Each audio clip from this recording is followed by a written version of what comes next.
ஏங்க நான் இப்ப சொல்றேன், நம்ம சொல்ற ரேட்டுக்கு மெயின் ரோட்ல 1 ஏக்கரா 9 சென்ட் கிடைக்கவே கிடைக்காதுங்க.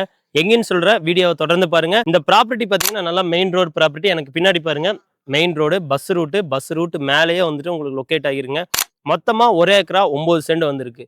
இதை நீங்க வந்துட்டு டிடிசிபி லேஅவுட் போட்டு சேல் பண்றதுனாலும் நீங்க பண்ணலாம். இல்ல ஒரு இன்வெஸ்ட்மெண்ட்டுக்கு பாக்குறதுனாலும் நீங்க பார்க்கலாம். அதுவும் இல்லப்பா அப்படின்னா warehouse, commercial complex, petrol bunk இந்த மாதிரி எல்லா பர்பஸ்க்கு நீங்க வந்துட்டு இந்த இடத்த சூப்பரா யூட்டிலைஸ் பண்ணிக்க முடியும். இந்த இடம் பார்த்தீங்கன்னா 1 ஏக்கரா 9 சென்ட். எங்க எக்ஸாக்டா லொக்கேட் ஆகிருக்குன்னா கோயம்புத்தூருக்கு அடுத்து அன்னூர், அன்னூருக்கு அடுத்து சத்தியமங்கலம் மெயின் ரோட்ல புளியம்பட்டின்னு ஒரு ஏரியா வருங்க. புளியம்பட்டியிலேருந்து நம்பியூர் போற மெயின் ரோட்லயே வந்துட்டு உங்களுக்கு லொக்கேட் ஆகிருக்கு. இதோட 1 ஏக்கரா 9 சென்டோட மொத்த விலை 1,60,00,000 ரூபா தான் ஓனர் ஆஃபர் பண்றாரு. இதுல இருந்து நீங்க ஸ்லைட்லி நெகோசியேட் பண்ணி உங்களால வாங்கிக்க முடியும். யாரெல்லாம் மெயின் ரோட்ல அதுவும் பட்ஜெட்ல இடம் தேடிட்டு இருக்கீங்கன்னா உங்களுக்கு இந்த இடம் சூப்பரா சூட்டபிளா இருக்கும். தேவைப்படுறவங்க டிஸ்பிளேல தெரியுற நம்பருக்கு இமீடியட்டா கால் பண்ணுங்க. நம்மளோட மேனேஜர் உங்களை கூட்டிட்டு போய் இந்த இடத்த காட்டி டோட்டலா உங்களுக்கு ஃபைனல் பண்ணி கொடுத்துருவாங்க. தேங்க்யூ.